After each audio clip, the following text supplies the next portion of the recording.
हरे कृष्णा हरि बोल। तो आज हम स्टोरी करेंगे राजा अम्बरीश की, और उस स्टोरी से श्रीमद् भागवतम हमें क्या सिखाती है वो समझेंगे।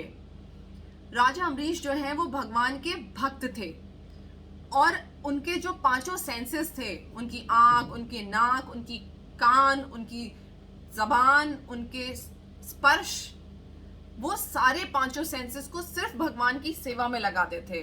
खाली वो एक अच्छे रूलर ही, खाली अच्छे किंग ही नहीं थे, बट बहुत बड़े भगवान के भक्त थे। अपने घर के मंदिरों को वो खुद ही साफ करते थे, just because to keep his all senses engaged in the loving devotion service of Krishna. अब क्या हुआ, एक दिन राजा अम्बरीश का व्रत था एकादशी का। एकादशी में रूल होता है कि द्वादशी के दिन आपको सर्टेन टाइम मॉर्निंग में ही व्रत ओपन कर लेना होता है। तभी जो है दुर्वासा मुनि उनके पास पहुंच जाते हैं और बोलते हैं कि ठीक है, मैं स्नान करके आता हूं और हम दोनों साथ में ही व्रत खोलेंगे। तो राजा अम्बरीश मान जाते हैं, लेकिन दुर्वासा मुनि जो है उन्हें आने में लेट हो जाता है। तो किंग अम्बरीश जो है बड़े परेशान हो जाते हैं। तो उनके जो ब्राह्मण थे वो उनसे कहते हैं कि कोई दोष लगे, इससे अच्छा आप क्या करिए, जल में तुलसी डाल करके ग्रहण कर लीजिए, तो आपका व्रत सॉर्ट ऑफ खुलेगा भी और नहीं भी खुलेगा, तो इससे आपको कोई भी पाप नहीं लगेगा। तो राजा अम्बरीश जो है ऐसे जल ग्रहण कर लेते हैं, लेकिन तभी वहां दुर्वासा मुनि आ जाते हैं और वो बहुत ही ज्यादा गुस्सा हो जाते हैं कि तुमने कैसे मेरे आए बगैर व्रत खोला, हमने तो कुछ और ही डिसाइड किया था। और अपने बालों की एक लट तोड़ करके वो जोर से जमीन पे पटकते हैं। अब चूंकि वो इतने बड़े ऋषि मुनि थे कि वहां पे उनके बाल की लट को पटकने से एक राक्षस वहां पे उत्पन्न हो जाता है और वो तुरंत भागता है किंग अम्बरीश को मारने के लिए। लेकिन चूंकि वो भगवान के भक्त थे तो वो विनम्र भाव से वहां पे हाथ जोड़ करके एकदम चुपचाप खड़े रहते हैं।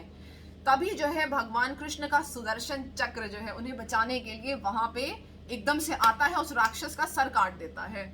और उसके बाद सबसे मजे की बात, जो इतने बड़े ऋषि मुनि थे उनसे प्रोटेक्ट करने के लिए राजा अम्बरीश को सुदर्शन दुर्वासा मुनि के पीछे पड़ जाता है। अब दुर्वासा मुनि भागते हैं कि ये तो मुझे मार देगा, और भागते भागते शिव जी के पास जाते हैं, कहते हैं प्लीज हेल्प मी, और शिव जी कहते हैं सॉरी, नॉट माय डिपार्टमेंट, मैं हेल्प नहीं कर सकता।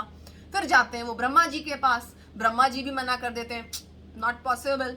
फिर जाते हैं विष्णु जी के पास, तो विष्णु जी कहते हैं तुम मेरे भक्त के पास जाओ और उससे माफी मांगो, मैं कुछ नहीं कर सकता। तो दुर्वासा मुनि समझ जाते हैं कि अपनी जो तपस्या है, इन सब चीजों का करने से इतना फल प्राप्त नहीं होता है जितना जो कि भगवान का भक्त भगवान को प्रिय होता है। तो वो जाते हैं वापस राजा अम्बरीश के पास और उनसे क्षमा मांगते हैं कि मुझसे गलती हो गई, जो मैंने तुमसे ऐसा व्यवहार किया।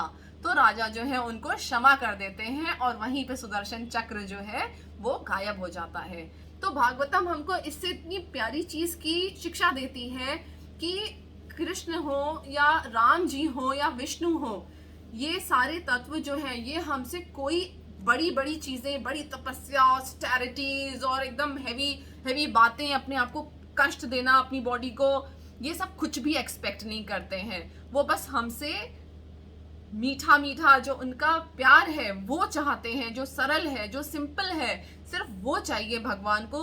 वो भगवत गीता में भी कहते हैं जो जितनी मात्रा में मुझे भजता है उतना ही मैं भी उसे भजता हूँ, और उनको अपना भक्त सबसे प्रिय है और उससे ज्यादा कुछ भी नहीं। हरे कृष्णा हरि बोल। आई होप आप सब भगवान के भक्त बने और इस प्यार को, उनका जो रिलेशनशिप है हमारा उनसे, उसको एंजॉय करें। हरे कृष्णा।